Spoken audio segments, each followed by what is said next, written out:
Jadi kan itu ya kurang lebih toxic itu memang banyak ya di sekitaran kita, di hubungan pertemanan, di hubungan asmara kan gitu kan. Nah, ciri-ciri yang paling nampak Mas Haji, ini dari mata kembali lagi dari mata calon dosen. Calon dosen psikologi. Psikolog. Nah, itu ciri-ciri yang nampak biar teman-teman yang di luaran sana itu juga tahu hubungan yang sudah tidak sehat itu yang seperti ini gitu loh. Nah, itu apa Mas? Kalau saya ada dari dua sudut pandangnya. Yang pertama dari pelaku, yang saya kategorikan toksik atau sudah nampaknya itu ketika sudah mulai over, seperti tadi yang diceritakan sama Mas Fahrul, di mana dibatasin sama siapa itu udah over. Itu udah bisa kita kategorikan sebagai toksik. Nah, namun harus didukung dengan yang kedua ini. Kedua adalah ketika kita sudah mulai tidak nyaman. Nah, contoh nih, kita di rumah pasti bapak ibu over juga kan. Kamu nggak boleh kesana kesini, tapi kita nyaman kan? Itu bisa dianggap toksik apa enggak? Kalau nyaman sama nyaman ya enggak. Pasti kita nggak merasa toksik kan? Padahal sebenarnya orang tua pun sangat mengekang. Nah, namun kita balik ketika itu dari pasangan atau dari teman ngekang kita udah mulai gak nyaman, otomatis kita merasa kita harus jauh nih dari orang. Nah, jadi toksik itu nampak sekali ketika pelakunya sudah mulai over dan si korban yang dianggap korban itu sudah tidak nyaman. Gitu. Yang paling mudah diamati di situ. Di situ ya, berarti ketika kita sudah tidak nyaman dengan hubungan itu, ini berarti kan ada indikasi ya, ada indikasi bahwasanya hubungan ini sudah tidak sehat, ya, sudah tidak sehat atau ada racun-racun di dalam hubungan itu. Berarti gitu kuncinya hubungan yang sehat itu nyaman sama nyaman. Nah, iya dong, enak sama enak, ya kan? Kan gitu. Kalau tidak ada kenyamanan kan berarti nggak bakal tidak akan terjadi hubungan kan itu. Kan kita harus saling menguntungkan. Tapi kenyamanan di sini ya harus dalam arti kenyamanan yang positif kan gitu kan, bukan nyaman yang seperti apa. Yang penting kamu enjoy, saya enjoy. Itu kan juga salah, tapi kan dalam hubungan yang koridor yang masih positif kan gitu. Tapi ada tambahan nih Coach, sedikit menambahi. Alhamdulillah sih dalam hubungan saya sampai sekarang masih sehat-sehat terus nih. Jadi belum merasakan toxic relationship-nya. Gitu. Namun dari sekitar saya itu banyak teman-teman yang cerita. Mungkin Mas Faru juga kenal lah dengan beberapa orang. Jadi lebih ke ceweknya sekarang. Cewek itu kebanyakan dia merasa sok peka. Dalam arti gini, cowok hanya baru ngasih GR mungkin. Gitu. Jadi dia merasa si cowok toksik ketika cowoknya terlalu over. Padahal di mata kita sesama cowok itu bukan hal yang over gitu. Jadi sekarang itu banyak orang yang sering mengatakan ini toksik nih. Padahal sebenarnya masih dalam koridor aman. Kewajaran. Jadi jangan semata-mata langsung mengatakan saya sudah nggak nyaman langsung toksik, enggak. Karena kenyamanan kan relatif juga gitu. Iya. Jadi kan kuncinya adalah bagaimana kita bisa berkomunikasi dengan hubungan itu ya, komunikasi dengan partner kita gitu ya, baik teman maupun pasangan ya. Kalau kita komunikasi dengan baik ya, maka tidak akan ada yang namanya toxic relation itu ya, tidak ada racun di dalam hubungan itu ya. Yang penting komunikasi. Iya, betul. Ya. Ketika sudah berkomunikasi, maka ya tidak, ya insya Allah saling mengerti ya. Insya Allah saling mengerti sehingga tidak ada semacam dirugikan tadi, dihubungi angel kan misalnya gitu kan. Dicat dihubungi terus. Dicat jam berapa, kemudian balasnya jam berapa, kan timbul kecurigaan kan, akhirnya timbul kecurigaan. Iki sebenarnya nggih ning ndi sih? Karo sopo sih? Itu kan yang menimbulkan prasangka-prasangka kan seperti itu. Tapi ketika dicat langsung jawab, oh lagi rapat, ya rapat sama si A kan gitu misalnya, gitu kan. Jangan ganggu dulu, gitu ya. Dulu, itu kan komunikasi yang baik. Jadi kuncinya itu adalah komunikasi ya, komunikasi yang baik, terbuka berarti, terbuka satu sama lain, sedang apa dengan siapa. Tapi kebanyakan Mas, kebanyakan gimana Dan? Ini karena di sini kaum cowok semua nih. Kaum cowok ini terutama yang masih remaja, ini kan Ini juga remaja loh. Iya. Kok gini aja? Remaja setengah tua kalau gitu ya. Ini kan pinter Mas, pinter mencari alasan. Nah, betul. Ya, biar tidak terjadi huru-hara dalam hubungan. Itu kadangkala kan kita menutupi kenyataan Mas. Menutupi kenyataan. Menutupi kenyataan. Sedang di mana dengan siapa? Kadangkala yang kita sampaikan ke yang menanyakan itu kan berbeda jawabannya. Ya kan? Pernah enggak Mas? Terkadang jujur tapi tidak sepenuhnya. Iya. Gitu. Pernah enggak Mas mengalami seperti itu Mas? Kamu lagi di mana nih sebenarnya? Kemudian si Ayang nih, si Ayang chat, Beb lagi di mana? Pernah enggak Mas Farul jawab bukan di tempat aslinya? Ya. Jawaban tidak yang aslinya. Gitu. Ya kalau gitu ya pernah. Pernah ya. Pernah.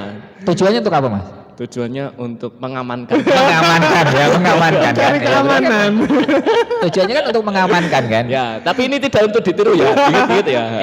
Tapi enggak apa-apa untuk mengamankan diri. Makanya kan tadi saya mengatakan ini kan untuk menutupi kenyataan kan gitu kan. Dalam arti supaya hubungan ini tetap aman. Berjalan. Pertama kan keselamatan penolong berarti ya. Kan kebanyakan gitu ya, tapi ini tidak berlaku hanya untuk cowok ya, cewek pun juga sama. Ketika sudah tahu ini pasangannya sedikit protektif, tadi selalu ngecek kamu di mana. Kadangkala kan dalam hubungan itu si cowok ini sudah memberikan apa ya batasan-batasan, kamu nggak boleh main dengan ini, dengan ini, kan gitu kan. Nah, kemudian suatu waktu itu kan ditanya karena lagi tidak berhubungan. Di mana kan itu? Padahal ini lagi sama yang dilarang. Kan mungkin kan bisa jadi kan? Iya. Lagi jalan sama yang sedang dilarang oleh si cowok, iya kan? Nah, maka kan cewek pun kan pasti akan menjawab dengan sohibnya dan sebagainya kan itu. Berarti kan tidak hanya berlaku untuk cowok kan gitu ya. Itu berarti kan pinter-pinter kan ya. Kita komunikasi selagi itu untuk kebaikan dan kemudian nanti kita jujur ya insya Allah. Kalau saya jujur tapi kadang nggak sepenuhnya. Oh gitu. Contoh nih ya. Contoh. Contoh. Ditanya sedang di mana sama siapa? Tak jawab di PMI. Tapi kan harusnya ada Coach JJ, Fahrul, ada Silvi, ada Mas Tado, Mas Lukman. Saya jawabnya hanya ada Fahrul sama Coach JJ.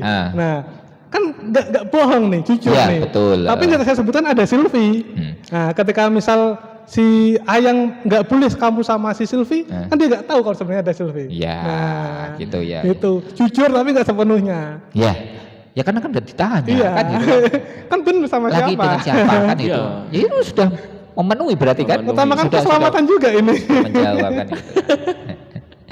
Ya gitu. Jadi inilah toksik yang ada di sekitar kita ya, racun yang mengganggu hubungan ya, baik pertemanan maupun hubungan lainnya, hubungan percintaan dan sebagainya. Jadi teman-teman, ini yuk kenali hubungan kita. Hubungan kita itu sudah sehat atau masih banyak beracunnya kan, masih banyak racunnya. Kalau emang masih banyak racunnya, ayo kita berikan apa itu namanya obatnya, penawar racunnya. Kalau emang kita masih sering bohong, ketika kita masih sering mengekang pasangan kita, ya kita kurangi. Betul. Bahkan kita hilangkan kan ya, kita hilangkan kalau emang kita bisa, tapi secara perlahan. Jangan malah mem-PHP terus kan gitu kan. Itu kan awal dari hubungan yang tidak sehat. Betul. Gitu ya Mas Farul ya. Gitu ya. Siap. Ya ini. Yuk teman-teman semuanya, kita kenali hubungan kita. Ini sebenarnya hubungan sehat atau hubungan yang beracun. Kita kenali, kita gali, kita sudah memberikan kejujuran apa belum terhadap pasangan kita, lawan berbicara kita dan sebagainya. Terus ini saya berkata jujur apa tidak? Ya. Kemudian kita memberikan kenyamanan tidak? Kan itu ya Mas Haji ya. Kita memberikan kenyamanan apa tidak? Kalau kita sudah berarti ya insya Allah aman ya, hubungan kita aman, kita hubungan sehat. Dan yang perlu dilakukan oleh remaja di luar sana, yang tidak boleh dilakukan Mas, untuk menjaga hubungan ini tetap sehat itu apa kalau menurut Mas Haji? Kalau saya sih yang pertama mulailah kurangi kebohongan itu. Mulai kurangi kebohongan. Ya, karena dari satu kebohongan pasti akan muncul kebohongan lain. Betul. Sebagai penutup ya. Untuk menutup ya. Untuk menutupi dan akhirnya berujungnya pada ketidaknyamanan. Oke, 2. Jadi kuncinya kalau saya jangan bohong atau kita susah sih kalau nggak boleh bohong. Kurangi bohong dulu. Selanjutnya beri kenyamanan. Kenyamanan di sini ya kalau kita ingin dibebaskan ya kita harus membebaskan gitu. Kita inginnya cewek kita nih nggak boleh deket sama A, B, C, tapi kita nggak mau dilarang, ya itu akan timbul toksik juga. Tapi kalau sama-sama terbuka, kamu boleh, aku juga boleh, itu toksik insya Allah akan hilang dari situ. Akan hilang. Jadi intinya saling pengertian ya, komunikasi, kembali lagi komunikasi tadi. Kalau Mas Farul? Kalau saya, Pak tadi dan ini tips ya. Ini kurang fokus ini ya. Ini merasa, aduh ini kok kayaknya aku masih ini kok saya masih sering lakukan ini gitu kan. Lah ini maksudnya gini, yang tidak boleh lah untuk menghindari hubungan ini supaya sehat ya. Untuk menghindari toksik itu bagaimana kalau menurut Mas Farul gitu?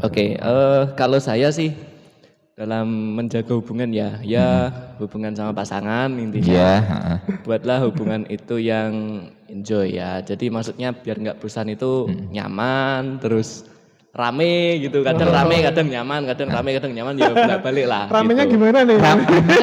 Rame itu maksudnya bukan ditepui. Ramenya itu maksudnya rame ya topiknya gitu loh. Jadi kadang kan hubungan itu kan kalau kok nyaman terus sana baik sini baik terus kan gitu kan malah bosan ya. Berarti mencari masalah. Iya. Biar rame. Mencari masalah biar rame. Iya, kadang gitu. Tapi ya maksudnya ini kok harus diketawain. Tapi emang loh ini maksudnya dalam suatu hubungan itu bukan masalah yang yang saking besarnya itu enggak, tapi ya cobalah kadang nggak ngasih kabar sekian untuk gitu. menguji biar dicari iya tapi terus pasangan habis itu kadang saya langsung aja ayo maam yuk gitu itu udah setelah menghilang bersama yang lain terus muncul penyesalan nih penyesalnya gitu. Tapi emang suatu hal yang kecil begitu. Jadi kadang kalau kita udah sedikit agak berjauhan, kemudian ketemu lagi tuh rindunya 2 kali lipat. Jadi saat ketemu tuh istimewanya ketemu banget gitu. Ya, sukanya di situ maksudnya.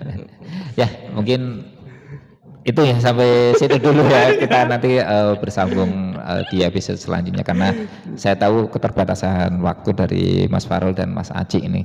Bentar lagi ini jadwal kuliah saya culik dulu ini. Ayo kita ngomongin inilah karena saya rasa ini penting untuk pengetahuan teman-teman remaja yang di luaran sana, bahwasanya kan banyakan ya ini dari kaum Adam yang ada di sini itu sering mengekang pada pasangan, melarang, namanya protektif, posesif dan sebagainya. Kamu nggak boleh kesini, kamu nggak boleh sama si A, si B dan lah ini buat pelajaran untuk cewek. Jangan mau hubungan itu dibuat yang seperti itu.